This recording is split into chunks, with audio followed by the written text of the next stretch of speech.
Australia has been hosting the World Women's Hot Air Ballooning Championships in Western Australia.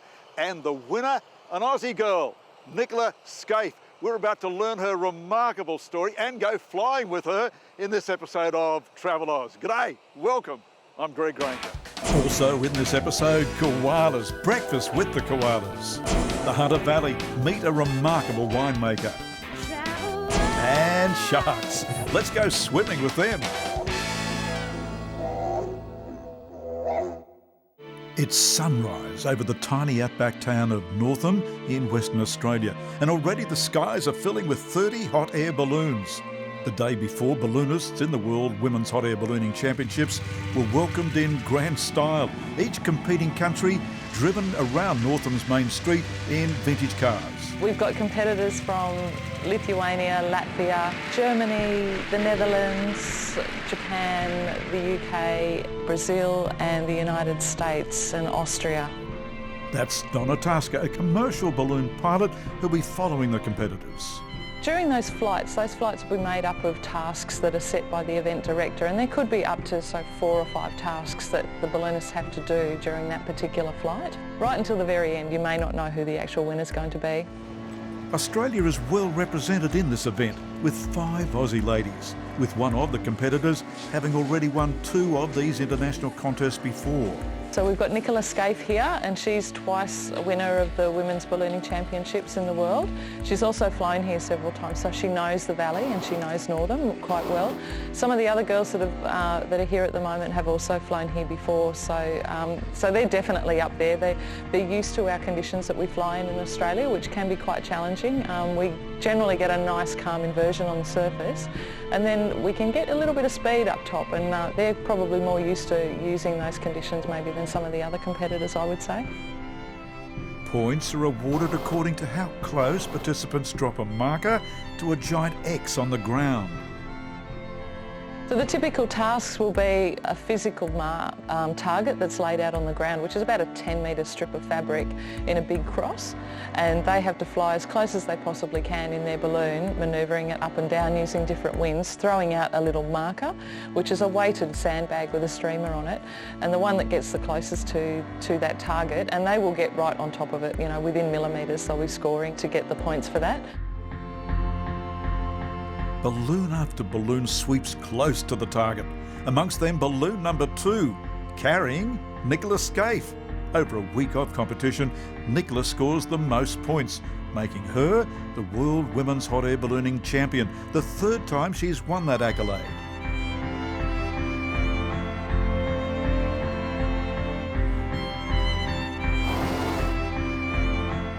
Nicola Scaife, champion flyer. What an honour to go flying with her, which is what we're doing today in the Hunter Valley with the company she flies for, Balloon Aloft. Hey Nicola. Good morning. You enjoy flying? Of course I do. Look at this incredible experience. I have around 1,000 hours of flying experience now, which I've accumulated over about 17 years. Wow, wow. How old were you when you first started flying? I was 21. Yeah, so quite young. And what is the thrill? What is the buzz of hot air flying? I mean, you can obviously see these incredible landscapes that we get to fly over, but I think for me it's the variety, and every morning that we fly is a different experience and we get to experience new things, so that's what keeps it exciting and fresh for me. You would think it was dangerous. We've got a tiny little bit of wicker separating us from falling out. Yeah. You never feel unsafe? No, not at all. I mean, it just feels, you can feel it's very stable, and it's not really an adrenaline sport. It's a very sort of calm activity to do. It's a very fair weather activity, so we only fly when the conditions are nice and stable. So Nicola, talk us through what's happening now. You're burning? Yes, yep. So it's a very simple principle. If you burn, you add heat to the envelope here and we'll rise, and gradually it will start to cool. So that's why we're constantly burning throughout our flight. So you've acquired a few skills along the way. You've acquired enough skills to win the World Women's hot air ballooning championships 3 times. 3 times, yeah. I started competing 10 years ago now. Yes. Won my first competition after my 4th ever competition that I'd competed in. And yeah, managed to keep that motivation going until only a few weeks ago when I won my 3rd. So a balloon competition is not really a race, it's more of a test of a pilot's navigation skills, Yes. precision of flying, and accuracy. So each flight we're given a set number of tasks and we're accumulating points. So every task we can get a maximum of 1,000 points, and we're accumulating these points throughout the week of flying. So you've just listed 3 big achievements that you've got to have to score your big points. Yes. And you've managed to achieve that. Yes, yeah, this week, or the last competition in Northern was a really successful week for me, and I managed to fly really well. So it was a great achievement, but for me personally to be able to fly that well felt really good too. So what sets you apart? What is the point of difference with the other pilots? How come you're a world champion? Yeah, I mean, I definitely have a very competitive spirit, so that probably helps. I think I have incredible focus as well. I know that that's a real strong point of mine, this real ability to focus. You know, we're flying sometimes for 2 to 3 hours and we have all of these tasks, and it's just maintaining that focus for that extended period, I think, is really helpful. They actually, the event was looking for a photo of me smiling in the balloon at the end of the championships, and it was a difficult thing because I'm always looking so focused and very intense, but yeah. So we're enjoying our flight with you this morning. You've taken off from the field with all your fellow balloonists here. You've got a field that you're going to land in. You know where you're going to land. You, of all people, should be able to land there quite... That's right. I'm not going to tell you where that field is until we get there, but yeah, that's right. We have big, beautiful open landing spots here in the Hunter Valley. So you would think in an aircraft that doesn't have a steering wheel or a rudder or anything like that, that control is a bit of an issue. But actually with the balloons, we are using these, we're picking up these different wind layers. So the wind speed and direction is doing different things at different altitudes. Yeah. So in the morning when these winds are so stable, we're able to actually pick and choose these layers of winds to take us to where we want to go. So in terms of control, we're able to use those winds.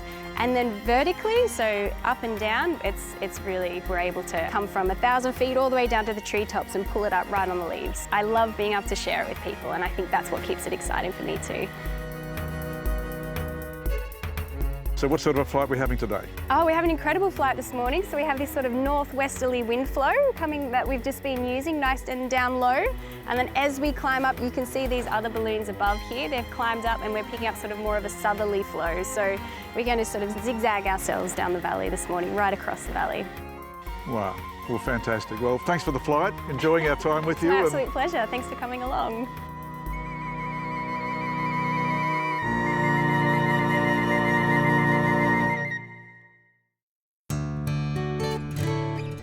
How extraordinary. We're at Darling Harbour in the heart of Sydney, and there's wildlife just here. Crocodiles, tree kangaroos and more, including koalas. We're about to have breakfast surrounded by koalas.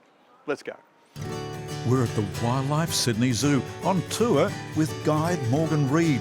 First up, a very active tree kangaroo.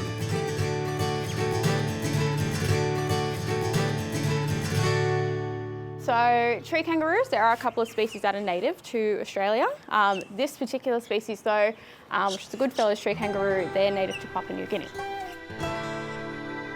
Then the world's most dangerous bird, the cassowary. This one's known as Princess, so named before they checked and discovered it is in fact a boy. The male cassowary known as Princess. It's a hands-on experience with the kangaroos. These are from Kangaroo Island. Guests can walk amongst them and touch them. We have Nutmeg, Kirby, Frankie, Julie, who's this one just here, and Dusk.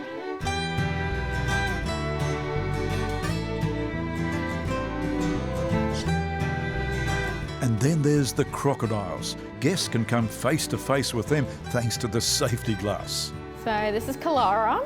He's our big boy. And then just down there, that is Mirinda, and the one moving at the back is Janali.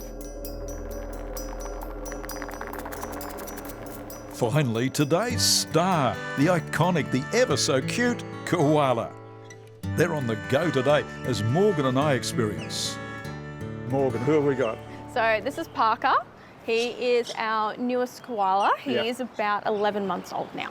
Wow, so not too long out of the pouch. No, not very long at all. His mum's just on the other side, Yes. so he still hangs around mum a little bit, but he is getting to the point of independence now. We have about 8 koalas in total at the zoo at the moment. Yes. So we have 3 look at in this. this enclosure. Look what's happening here. We'll just give her a second. Oh, who's coming up here? So this is Sandy. Quite friendly, not frightened by us at all. Yeah, And so, she's very, very relaxed, this little one. so this is incredible because we can see the size difference. We Yes. can see the little Joey and we can see a larger size koala being very photogenic. Yes, she's one for the camera, this one. So these guys, when they're out of the pouch, they will cling on to mum's back for a little while, just until they're a little bit bigger to be by themselves.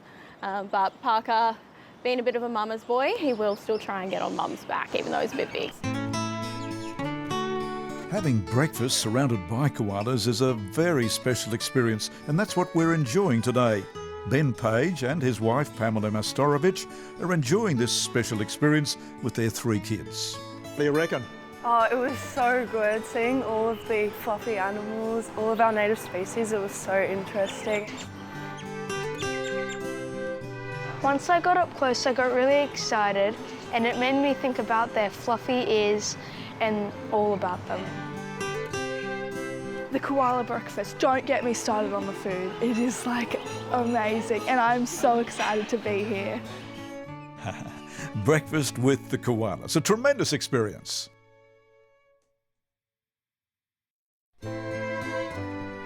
We're back in the Hunter Valley where we flew with balloon champion Nicola Scaife. Such a beautiful region of Australia. We've decided to check out more of what's to see and do here. Such delightful buildings like the former convent known as the Convent. Plenty of vineyards to explore. We've chosen a very different winery. We're at Vamp, a themed cellar door run by a very accomplished winemaker, Lisa McGuigan. Lisa McGuigan, what a character. The day I meet her, she's all glitz and glamour as she tries on her favourite outfits. And then Liz takes me on tour of a very fabulous cellar door. Oh, so large, so impressive. Oh, Your thank dream. you. Yes, my lifetime dream actually, Greg. So you've got the tasting bar here. Yes, and these are the private rooms. Yes. The chainmail rooms that can be booked for a private group if you want to have it a little bit more intimate. So what's the go here? We're seeing the Gothic theme, the helmets. What's happening here? This is the oyster bar. So the Gothic theme actually is something that I've been interested in since I was at school. But there are aspects from history that I've tried to put into the style here because you only have one chance at this point in my life to get everything into one hit. Tasting Lisa's wines is the highlight of our day. We call this liquid gold. It's a wine you serve with dessert. And the way we come up with this wine is during the growing stage where we leave it to ripen more, and it's Semillon grapes, to ripen more and to create a more intense berry that we turn into the Botrytis Semillon dessert wine.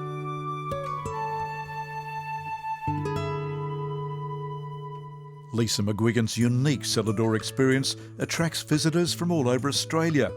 They're able to taste wine from her 3 collections of boutique wines, sourced from Australia's top vineyards.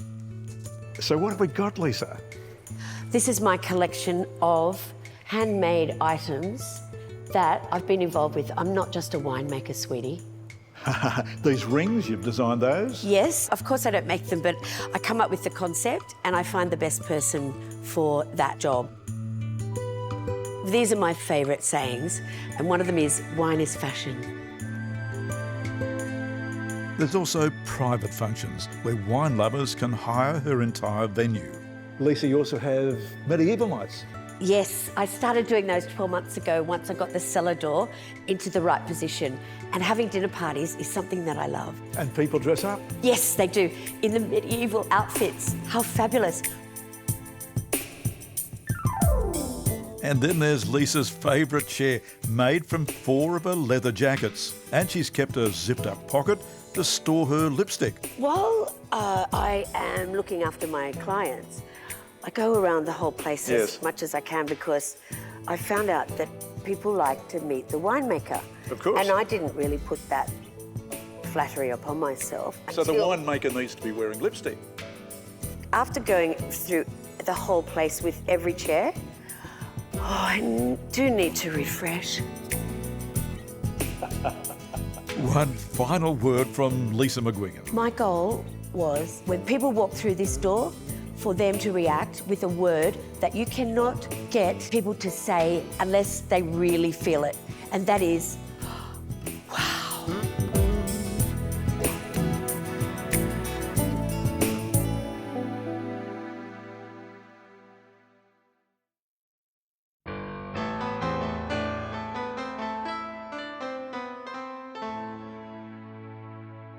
We're on top of the world. Overlooking Cronulla down here south of Sydney. We're in Hurstville. This is the Travelodge Hotel and Club Central. About to check out both those locations. Into Club Central for starters. And there to greet me, a full-time greeter, Sharon Williams. Morning. Good morning. To Club Central Hurstville. How are you today? I'm great. Looking forward. Excellent. Thank you. Have a great day. Like a home away from home here as patrons troop in. Staff here is certainly enthused. How is it? How is this club? Oh, it's amazing. You can't underestimate, the great team that we have, the service that they provide. You know, they're always upbeat. We've got great facility, great food. A fantastic event space upstairs. We've got a great rooftop bar and lounge. Really, we're the one-stop shop. Club Central is all about our members. So we have over 70,000 members across 3 venues. So we really see ourselves as an entertainment, leisure destination in southern Sydney. You've certainly got some big names coming on, Jamoan. We do, Jamoan, we've got Phil Burton, who just won Dancing with the Stars. Yes. We had Arj Barker, so we love a comedian. But we've also had Todd McKenney, we've even had Dorothy the Dinosaur. Club Central has made a mark on members. It's just a great place to be and visit. We've got this amazing bar. With friends and family, it's just nothing beats it. You're a patron. I'm told you eat here 4 or 5 times a week. More than. More than that. 4 or 5 times. What is it? What is it about the food here? Oh, excellent. Yeah? The yum cha very nice. The food here very nice, especially the cake. It made me put on a lot of weight. Those pastries are the work of 3 full-time pastry chefs, with the yummy creations ranging from raspberry pistachio and white chocolate to eclairs with blueberries. All of this in one of their many upmarket restaurants like Central Cucina. Damien Grossier selects the menus and today offers to show off some of his most loved dishes.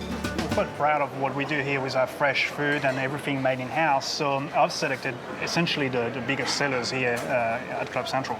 This looks good. Prawns, pasta. Yeah, prawn fettuccine with our homemade fettuccine. We make our own fresh pasta in-house, so it's quite popular. Your background is French. Indeed. So you've got a French heritage and you brought that French flamboyance here to your own restaurant. Yeah, that's right. And, France is very much the love of the produce itself first. And that's what we try and do. We try and source the best produce. And as I said, everything fresh is very important to me. And now, street food. Yes, street food. We wanted to embrace the diversity of our team. And we've got people in the kitchen from all over the world. Yep. And the idea of bringing street food to the table was everybody can have an opportunity to cook a special menu. And we change the street food every 2 to 3 months. Euros today. Euros today. Greek food. Greek street food. And in 2 months, we'll be having German for Oktoberfest. And attached to Club Central, the Travelodge Hotel, 124 rooms, 20 minutes from the CBD, 20 minutes from the airport. Great place to stay. Equipped with all the essentials for a comfortable stay, this Travelodge is the newest of its family to be operated in Sydney.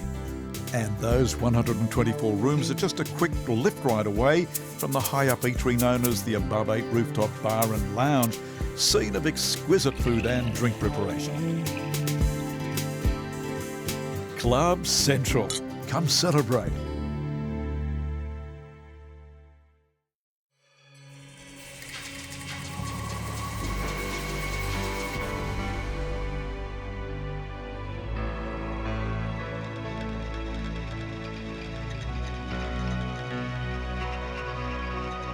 Beautiful big grey nurse shark. Those serrated teeth look so dangerous. Now I'm in the safety of this tunnel in the Sea Life Aquarium, Sydney, but in a minute I'll be in the water swimming with those sharks. It's an experience known as Shark Dive Xtreme at the Sea Life Aquarium in Sydney's Darling Harbour. And it begins as I'm confronted by the jaws of a massive shark. We'll first to suit up. Zip up and into the jaws of life. Suited up, I descend the stairs into the Sea Life Sydney Aquarium's giant oceanarium. Swimming with sharks? Have I lost my mind? But I will have a highly experienced dive master at my side, Samuel Wong. He's done this dive hundreds of times. How's the experience for you? Every time is awesome.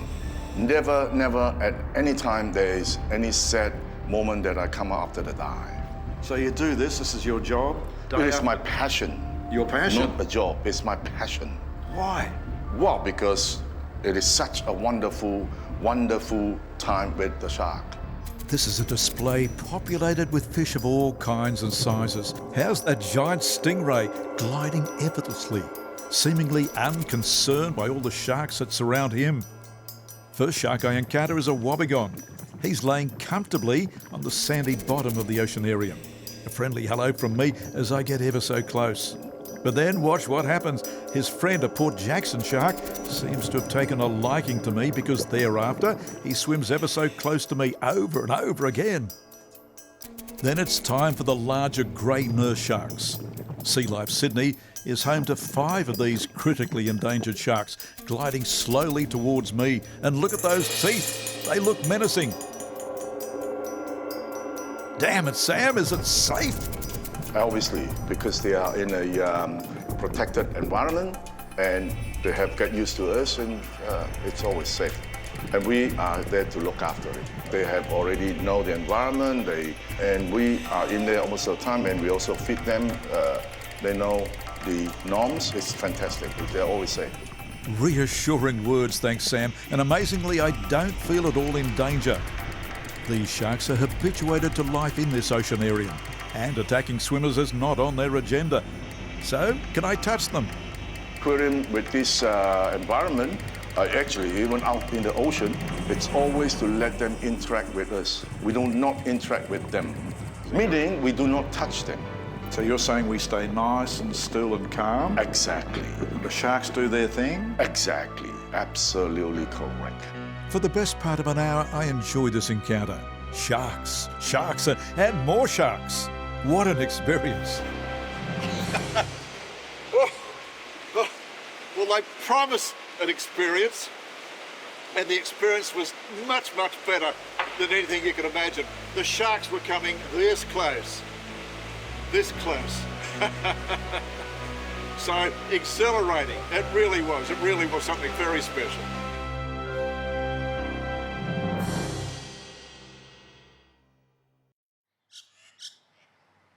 We began this episode of Travelodge with the World Women's Hot Air Ballooning Championships in Western Australia, and we went flying with the new world champion, Nicola Scaife. What an adventure. And it reminded us of another adventure 35 years ago. We documented a hot air ballooning expedition from Western Australia right through to New South Wales, a trip that should never have been staged because balloonists crashed into houses, they were dragged along the ground, balloonists were hospitalised. What an event. Here's a preview of that previous documentary.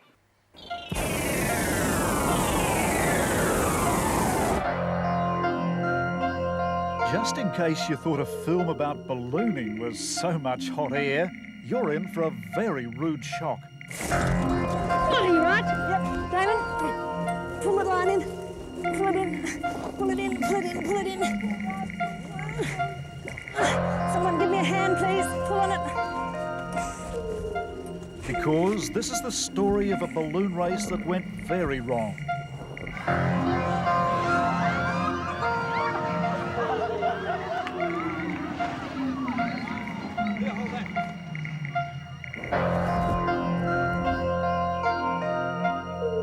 balloon race in which the world's best flyers came together only to be thrashed by 3 lively girls from New South Wales.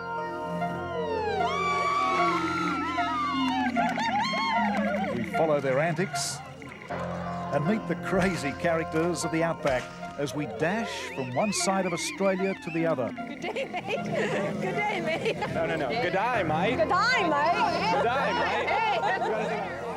Join us now as we compete in our very own hot air affair.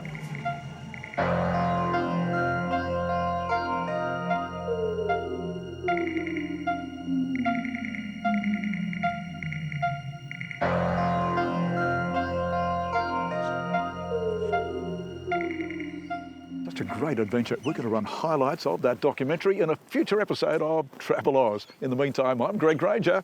Happy travels.